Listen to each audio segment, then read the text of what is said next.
All right, you guys, I forgot this one on the first page, but let's go through it really quickly. It's an exponential relationship. If you remember, and I'll have it on the board, whoops, for the test, that exponential relationships are a relationship where we're going to multiply by the same number each time. Y equals A, where A is our starting value, right?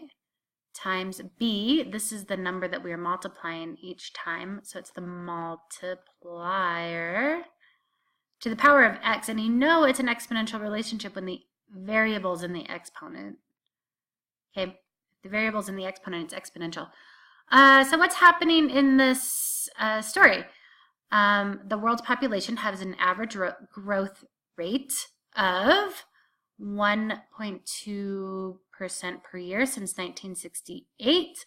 And I think, and I changed this from the test, and that should have been the US population. There were approximately 216 million people in the US in 1975. Write a function that represents the US population P in millions of people T, and that's really important. I'm going to change colors here. This P and this T is really important because we're going to change our Y and our X.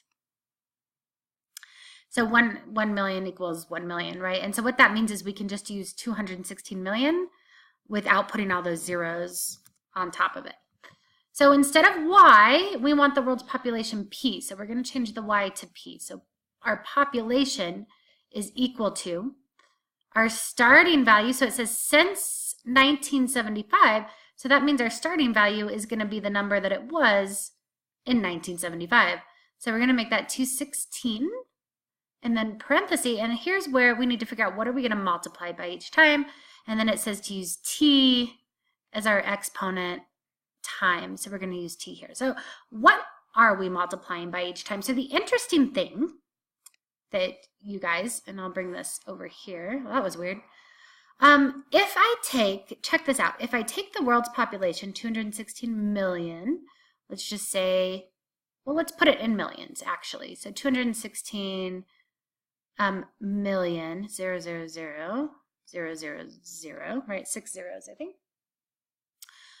And it's growing by 1.2%. Then if I multiply it by 1.2%, and 1.2% is like 1 penny and a little bit more. So how do you write 1 penny? You write 1 penny as 0.01, and then we'll just add the 2 on after that. Remember that. Whenever you say cents, whenever you say percents, if you just say cents or pennies, it might make a little more sense on how to write it as a decimal. So if I take that number and multiply it by 1.2% and I hit enter, that means that's going to be 2,592,000 people. But that isn't my new population. That is the number it is growing by. I still have to, if I want to know the new population after a year, I have to add that back on to the original 216, 1, 2, 3, 4, 5, 6 million people. And our new population is 218,592,000. But how do I represent that in the equation? Because what you're going to want to do is just put that 1.2% in here and multiply that each time. But what's going to happen then is it's going to get real small real quick. And we want to keep track of how many people are left. So don't forget, we have to add that back on to the original 100% of the population, which I just write as 1 because that's how you write 100% as a decimal. So you have to add that on to, and that's how we represent adding that on right there, is 100% plus the additional 1.2%. So you could write it like that, you could just leave it like that, or you could say, let's just simplify that, and P is equal to 216, and then in the parentheses is just going to be 1 point, because 1 plus 0.02 is 1.012 to the power of T. Okay, so I think that's going to be the tricky part for you guys. Luckily on the test, it's a multiple choice question, so you just need to remember that you're going to have to add on that percent to the 1, and I think that's where they try to get you on that. All right, what's next? What's next? Oh, angles, yay. So this one is important. There's a tricky thing here. Let's look. It says in the figure above, RT is equal to TU. This is important because if we look at RT and we look at TU, those are going to be the same. Well, that's important in a triangle because if those sides are the same length, that means that these angles are the same length. And if all of the angles in that triangle right there are equal to 180, that means R and U must add up to be 80 because we already have 100 there. So R and U must both be 40 because they have to be the same and they have to add up to be 80. And that the only number that works for is 40. So look, I've already figured out some things. 40 and 40. What am I trying to find? I'm trying to find this angle here. So what else do I need to know? Well, there's a couple of ways to do this.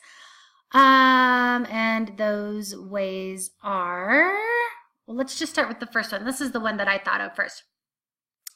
This 100 right here is supplementary to this angle right here. Those two together, because they are on, whoops, I didn't mean to do that, because they are on kind of this flat line right here, right? They have to add up to be 180. So that means if I already have 100, that this angle here is 80. Cool. So now if I look at this triangle, let me make this skinnier. I don't want extra thin, I just want regular thin. It doesn't have it. I guess we'll do extra thin. Okay. So if we look at, let's make it red. If I look at this triangle here, I have one angle is 27, one angle is 80. So 27 plus 80 plus some other number I don't know, but they all have to be 180. So 27 plus 80, check my math, I'm just going to do this mental math really quickly. It's going to be 7, 8, 9, 10, 107. Plus some other number needs to be 180. So if I subtract 107 from each side, that number must be, let's see, cross that off, make that a 10. 10 minus 7 is 3, 73. And that is this angle right here is 73. If that angle is 73, then because of vertical angles, this angle is 73. Now I'm all set up to find angle X because I know in this little triangle here, one angle is 73, one angle is 40, and the other angle is, if they have to add up to be 180, let's see, I got 173, I got one that's 80, that's 153. Oh wait, no, why did I say 80? 173 and one's 40. 173, so you have to listen to this, you guys. One's 40, so that's 113. And then how much do I have to add on to get to 180? Whoops. How much do I have to add on to get to 180? And I'm just going to subtract 180. It's going to give me a negative number, but I'll just take the positive number. So 67. So my answer's got to be 67. X has to be 67 degrees. Let's take a look at that in the calculator again. Does it work? Can I check my answers? Is 73 plus 40 plus 67, is that equal to 180? Yes, it is. Word. Correct answer. All right, what's next? What angle problem is next? Okay. In the figure above, MQ and NR, so MQ and NR, those are the same, and that's important in triangles, right?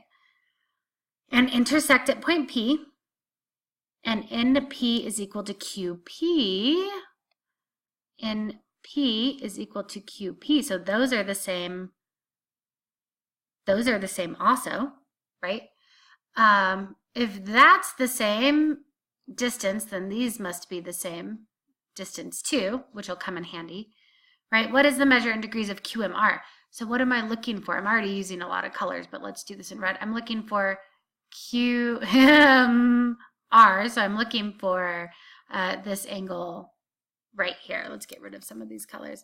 I'm looking for QMR. I'm looking for this angle right here. Cool.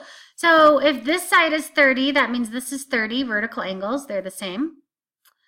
And if this is 30 and this is 30 and these angles are the same, we have a supplementary angle. So 30 plus what is 180? So this angle must be 150.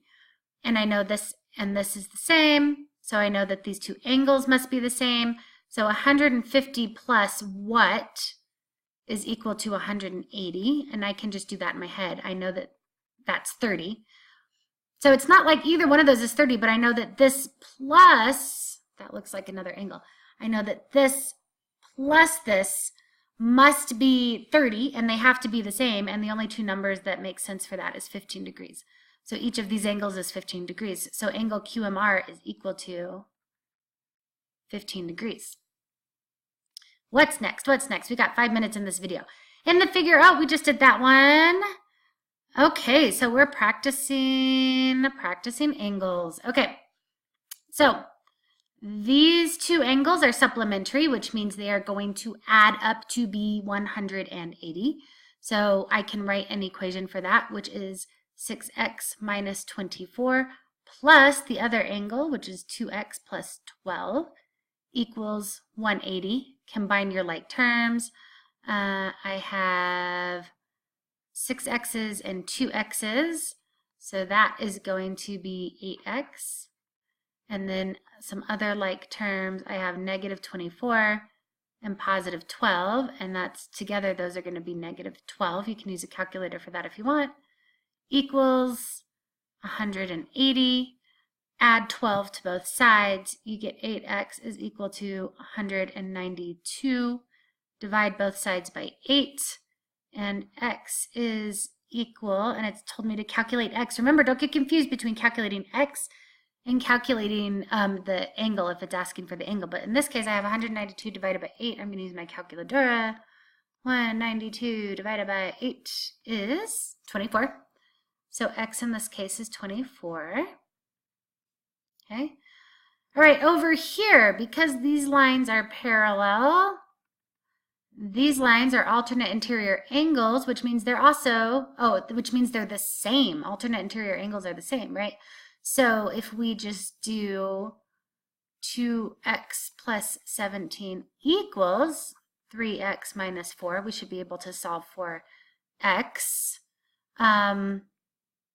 So what does that look like? In this case, I need to get all my numbers on the same side, and I need to get all my x's on the same side. So let's start with, I'm going to subtract 2x from both sides, and I'm subtracting the 2x's so I get a positive number, right?